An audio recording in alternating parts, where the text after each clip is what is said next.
Bienvenue donc sur la chaîne Papa commence à bricoler.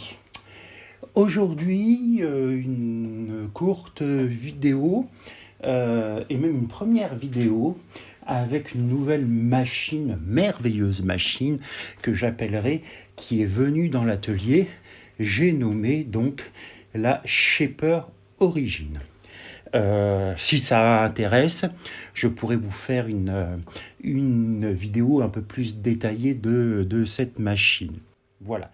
Donc, c'est pas une défonceuse à commande numérique, c'est une défonceuse numérique à correction de trajectoire. J'appellerai un petit peu comme ça. Comment ça marche? On va pas le voir ici, mais en fait, elle se repère dans l'espace avec des scotch que vous voyez ici en forme de domino. Alors aujourd'hui, ce qu'on va faire, c'est que je profite de cette première étape pour vous montrer un petit peu comment ça marche et nous allons faire quelque chose de relativement simple. Nous allons faire des trous en trous de serrure pour mettre des vis. Donc, pour cela, quelles sont les différentes étapes avec cette machine? Première étape, il faut scanner son environnement, notamment les différentes bandes. Pour cela, j'appuie sur ajouter au scan, puisque en fait, elle connaît déjà un peu son environnement. Commencer le scan, et là, je vais scanner un peu l'environnement, vous voyez, de la caméra, comme ceci. Je vais la monter là. Je vais lui faire un tour à 360 degrés, si elle veut bien. Elle est bloquée un peu par les différents éléments. Je vais lui faire un petit tour à 360 degrés, si elle veut bien.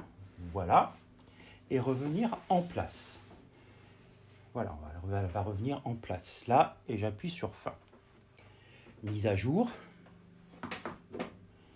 Voilà, pendant qu'elle se met à jour, je vous présente le travail du jour. Le travail du jour, ça va être de faire là, là et là, dans la planche que j'ai préparée, un trou de serrure avec cette fraise spécifique, afin de pouvoir poser cette plaque contre un mur. Donc voilà, le scan est fait. Donc je me place, vous voyez, à peu près à la place où je dois faire mon trou de serrure. Et je vois bien là, sur l'écran, que j'ai le trait donc, que j'ai tracé pour faire le trou de serrure. On va donc créer un rectangle qui fait une largeur de 1 centième de millimètre, que vous voyez là. 1 centième de millimètre. Une hauteur de 12 mm. Exécuté. Voici le rectangle. Et ce rectangle-là, je vais donc le placer sur mon trou de serrure. J'appuie sur le bouton. Il est positionné. Je le copie. Je le positionne sur mon deuxième trou de serrure. Je peux faire un petit zoom pour le voir mieux.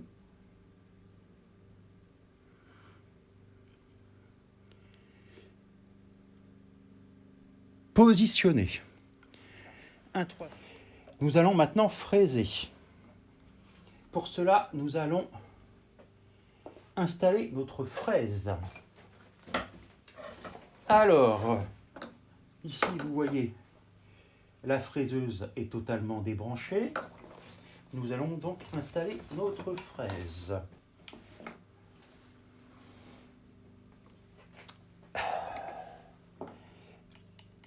Je déboulonne l'appareil que voici.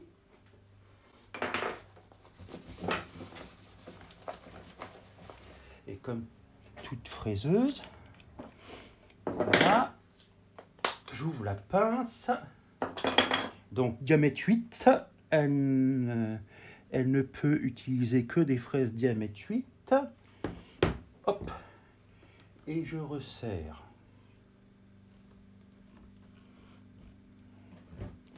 je resserre avec la clé fournie. Cette fraise-là, on va la mettre en vitesse 5. C'est très bien. Je vais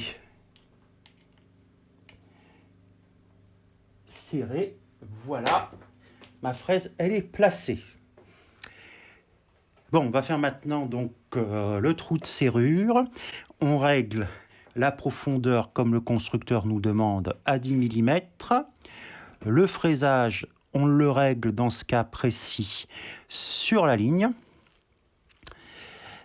On met 0 mm en décalage.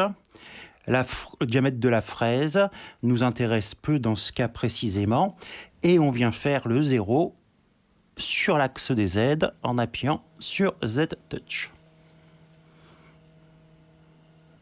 Pour faire le trou de serrure, on va se placer sur le bas donc du rectangle. Et là, on va mettre en marche notre fraiseuse. On met en marche aussi notre aspirateur. Nous mettons la fraiseuse sur vitesse 5.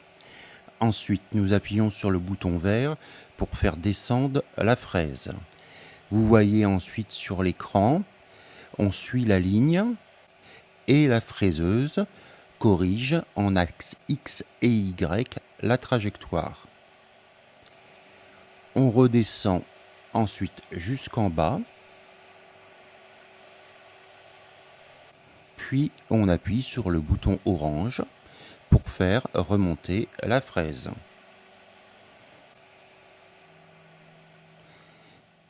Et voilà, nous avons fait notre trou de serrure. Et on voit donc ici que le trou de serrure a été effectué. Je vous souhaite une bonne après-midi et à une prochaine fois.